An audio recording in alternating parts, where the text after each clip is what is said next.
نے فرمایا کہ اے اسرائیل بتا تو صحیح کہ تو نے بڑی جانیں قبض کی ہیں،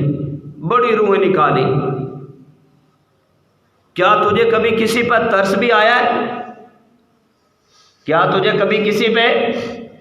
ترس بھی آیا ہے؟ تینوں کدی کسے دے چھوٹیاں دی روحاں بھی، بڑیاں دیاں، بوڑھے جوان بچے عورتیں، ہر ایک کی تم نے روح قبض کی ہے، امیر کی بھی، غریب کی بھی، تاجر کی بھی، ذمہ دار کی بھی، ڈاکٹر کی، انجینئر کی اور وزیر کی، بادشاہ کی، امیر غریب کی، ہر ایک کی روح تو قبض کرتا رہا ہے، کیا تجھے کبھی کسی پہ ترس آیا؟ تو سنیے،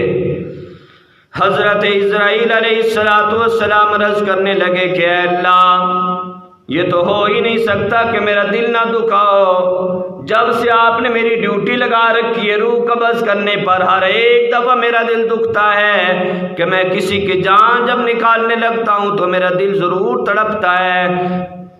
اللہ پاک نے فرمایا کہ کوئی خاص چیز ایسی بیان کر کے جس پہ تیرا زیادہ دل پریشان ہوا ہو، زیادہ ترس آیا ہو، کوئی ایسا واقعہ سنا۔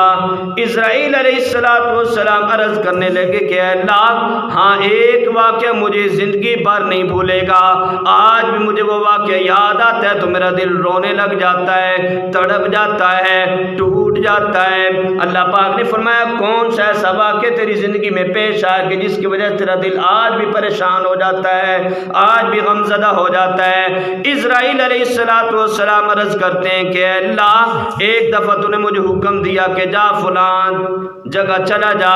اور سمندر کے اندر ایک کشتی جا رہی ہے، اس کشتی کے پاس پہنچ۔ میں پہنچتا ہوں، دیکھتا ہوں کشتی بھری ہوئی ہے، پورا جہاز بھرا ہوا ہے لوگوں سے، مرد بھی ہیں، عورتیں بھی ہیں، بوڑھے بھی ہیں، جوان بھی ہیں، بچے بھی ہیں، سارے اس کے اندر موجود ہیں۔ تو نے مجھے حکم کر دیا کہ اس کشتی کو ایسے فنا کر دے، برباد کر دے، ڈبو دے پانی کے اندر۔ میں نے تیرے حکم کی تعمیل کی کہ اے اللہ، تیرا ہر حکم میں ماننے کے لیے ہر وقت تیار ہوں۔ میں نے اس کشتی کو ڈبو دیا، پانی کے اندر سارے غوطے کھاتے کھاتے مر گئے۔ اللہ پاک نے فرمایا سب مرد اور زن کی روحیں نکال لے۔ میں نے سب کی روح نکالنی شروع کر دی۔ اللہ نے فرمایا ہاں ٹھہر جا، ایک عورت اور بچے کی روح نہ نکالیو،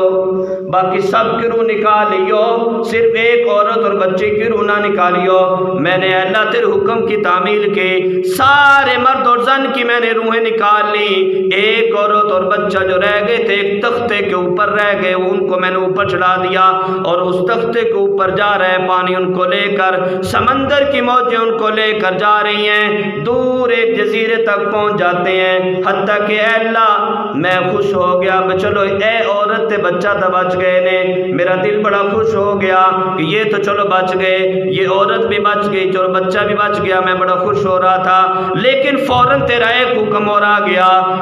اور تو نے یہ کہا کہ اے اسرائیل، اس عورت کی جو اس لڑکی بچے کی ماں ہے، اس ماں کی روح بھی قبض کر لے، اس ماں کی روح بھی قبض کر لے۔ اب وہ منظر دیکھیے 84 والوں، منظر کیسا عجیب ہوگا کہ ایک تختے پہ ماں اور اس کا نوزائیدہ بچہ ہے، دودھ پیتا بچہ ہے، ماں اور بچہ اس تختے کے اوپر جا رہے ہیں سمندر کی موجوں کے اندر۔ اسرائیل بھی خوش ہو رہے ہیں، چلو یہ بچ گئے ہیں، لیکن اللہ کا حکم آ گیا کہ اب اس کی ماں کی روح بھی نکال لے۔ یہاں میں ایک بات کہنا چاہتا ہوں کہ بعض لوگ اعتراض کے جملے بول دیتے ہیں، بھئی اے بھی کوئی وقت سی موت دا، لے تو چھوٹے چھوٹے بچے سی مر گیا، لے اے جوانی اچ مر گیا، لے ماں انہیں ہونی مرنا سی، یہ چھوٹے بچوں کو کون پالے گا؟ بتاؤ یہ کفر جملے ہیں کہ نہیں ہیں؟ کیوں جی اللہ پر اعتراضات کر رہے ہو؟